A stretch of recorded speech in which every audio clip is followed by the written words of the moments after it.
introducing our next speaker, Dr. Anjali Thomas. Right. So Dr. Anjali Thomas is a first-generation immigrant from India living in the New York City.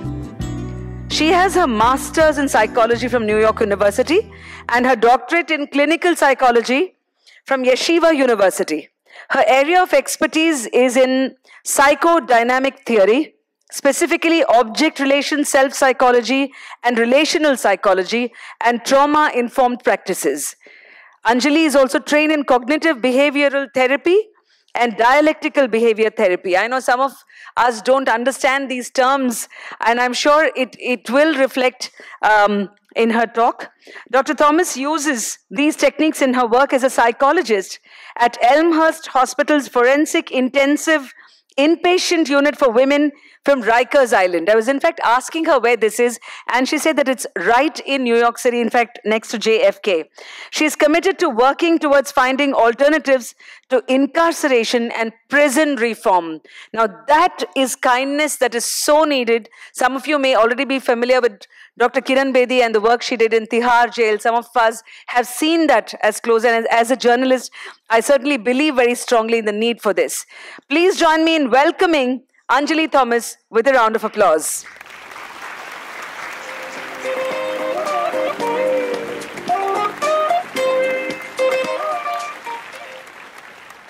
My third day as a trainee at Rikers Island, I was assaulted. I was sitting in my office, a prison cell on the unit, has a computer in it. And the unit is called the PACE unit, a unit designed for incarcerated people with severe mental illness. When the unit fell eerily silent, which later I realized was a very bad thing. Suddenly, two female inmates in the middle of an intense brawl slammed into the open door of my cell and rebounded into my office space. Instinctively, I backed into the corner. And a few seconds later, they both fell on top of me, still throwing punches at each other.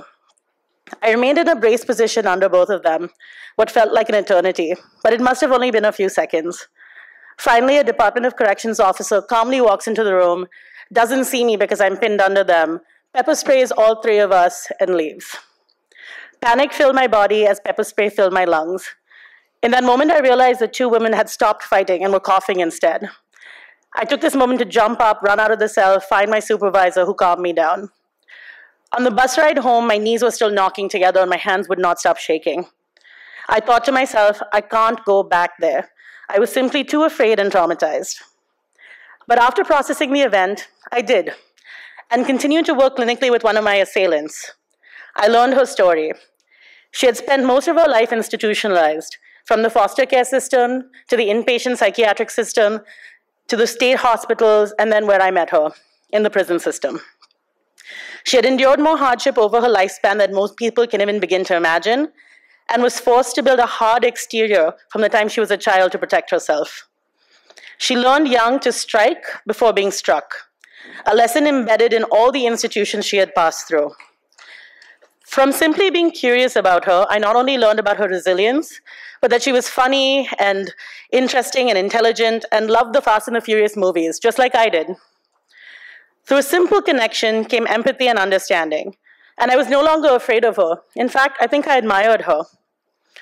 Understanding the underlying reasons for her tendency to resort to violence when feeling afraid herself, and then sometimes even the subtle triggers in the environment that activated her, helped me form my basis of my approach to working with incarcerated folks. I always ask myself, where does it come from? On a structural level, we can think about systemic oppression, socioeconomic status, intergenerational inequality, racial and ethnic disparities, domestic violence, trauma, lack of resources in marginalized communities, mental illness, substance use disorders, and many other factors that can lead to criminal behavior. On an interpersonal level, I often turn to attachment theory to understand the quality of patients' relational abilities and expectations. John Bowlby described attachment as the lasting psychological connectedness between human beings. I'm just going to say that one more time. The lasting psychological connectedness between human beings, which suggests that people are born with a need to forge bonds with their caregivers as children, and that these early bonds may continue to have an influence on attachments throughout life. And this can have a serious impact on later relationships. Forming bonds with others, emotion regulation, impulse control, and several other characteristics can be heavily impacted by abuse and neglect in those early formative years. Developing insight into every individual's relational patterns, no matter who they are, help us better understand people's thoughts, feelings, behaviors, motivations, wishes, and most importantly, their fears.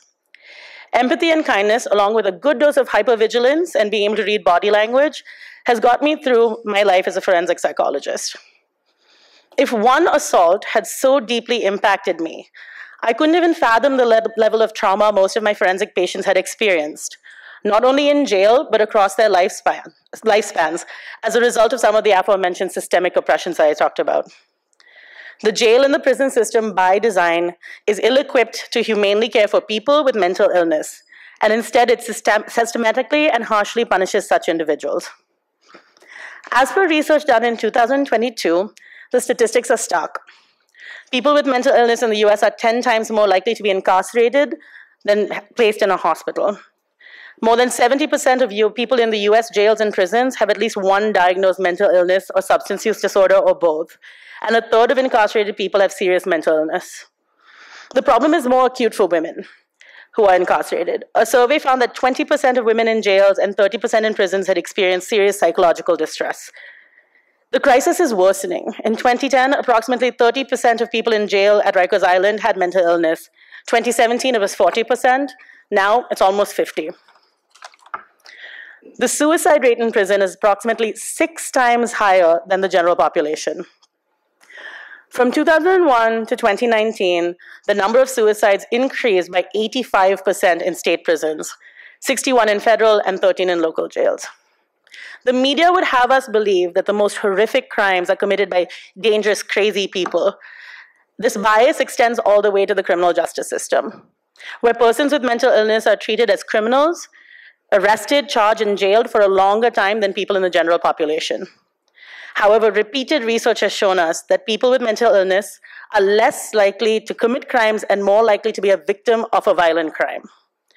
Some studies show us only 3 to 5% of violent acts can be attributed to individuals living with a serious mental illness. You might be asking yourselves, why is she yelling statistics at us? I promise I have a reason. I wanted to stage up my answer to the question I get asked the most. How do you work with these scary, evil people every day?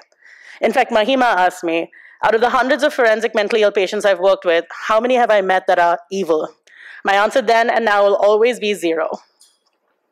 I believe we are all a product of our nature and nurture, and while some of us are born with predispositions, environmental factors and level of resources available to us truly determine our outcomes. But what about the times there aren't clear reasons for very criminal, horrible behavior, and instead the crime is committed that is heinous, but it's more linked to a break with reality? Mary Jane locked herself in her apartment and set fire to her building. She had a long history of schizophrenia and reported that she believed God had told her to cleanse the souls in the building with fire and that she and they would be rewarded in the afterlife. A fireman and 2 civilians died in the rescue efforts. And while Mary survived, she was covered in 2nd and 3rd degree burns and would mostly spend the rest of her life in jail. I met Mary the first week she came to Rikers Island. She remained quietly, floridly psychotic, often observed speaking softly to herself in an illogical and disorganized manner. She could barely move. She was clearly in physical agony, and her fine motor skills had been restricted by the burns that covered her from scalp to feet. Despite the terrible outcome of her actions, I could not help but feel deep empathy for her. And while she was in no state to do traditional therapy, I wanted to form some kind of connection with her. Our therapeutic intervention became me peeling an orange with her, sitting on the cold metal benches in the unit. For me, her story shows the importance of meeting people where they are and not putting our own expectations and desires on the people around us. A part of me wanted Mary to process her actions, discuss her trauma, and do therapy with me so that she could move forward. But that was my wish for her. That was not what ultimately she needed or wanted. She wanted to eat an orange in peace. Her story also highlights the ability to hold 2 opposing truths. I was horrified and saddened by her actions that led to 3 deaths, and I could see she also deserved empathy and kindness. There are several aspects of the incarceration in the jail system that can trigger and worsen mental health symptoms. Trauma from experiencing and witnessing violence in the jail setting, solitary confinement, which now is about 23 hours a day on your own and 1 hour that you get to be outside, overcrowding, bullying of vulnerable people, such as mentally ill folks, loss of autonomy, having someone always telling you what to do with your body, where you can be, and so on. Isolation and lack of mental stimulation. Most people in a prison setting will tell you that boredom is the biggest killer. Cruel conditions that make an environment even worse, unpredictability, negative relationship with prison staff, we've all seen the movies, and family disconnection. A place like Rikers Island is on an island on its own. There's only one way in and out. Families find it very difficult to get there. It's expensive, and they lose connections. Those who survive the prison industrial complex are often left significantly more traumatized than they were before and have to deal with the barriers that come from re-entry into the community, such as limited access to education, scant job opportunities, ineligibility for public benefits, public housing, student loans, and so on. However, I've told a lot of sad stories, so I'm going to have to end with at least one good one. I met Jason when I was a forensic case manager for an alternative to incarceration program for the Brooklyn criminal courts about 10 years ago. He was repeatedly being arrested for petty crimes, such as trespassing, possession of marijuana, disorderly conduct, and so on. Jason's father had been incarcerated since he was a child, and his mother was severely disabled, so he too had ended up in the foster care system and was about to age out. He was about 18. He appeared to be on the tipping point of going from being a low-level offender to moving into more gang-related activities.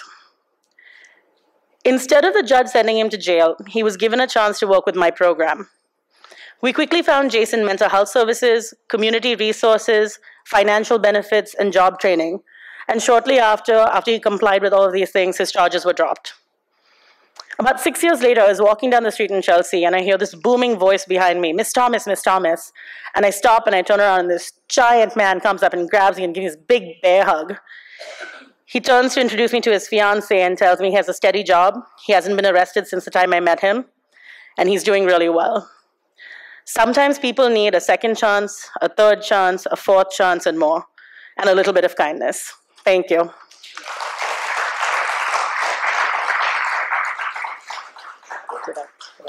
Questions? You want to take a few questions? Sure.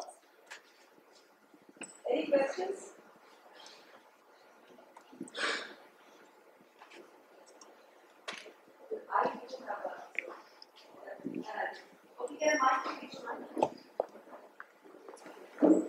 You can yell it at me. Okay. Can you repeat it? Hi, Anjali. Hi. In midst of all that you have told us, how do you maintain your sanity? How do you dissociate beyond a point and think of them as prisoners? How do you bring in a human touch? I mean, there are a lot of questions, but... Yeah. I think it's not dissociation, because dissociation implies that you're pushing down those feelings and not dealing with them. Part of our training is to learn how to deal with them in the moment and then to move forward. I'm in my own therapy for it, just a place to process that.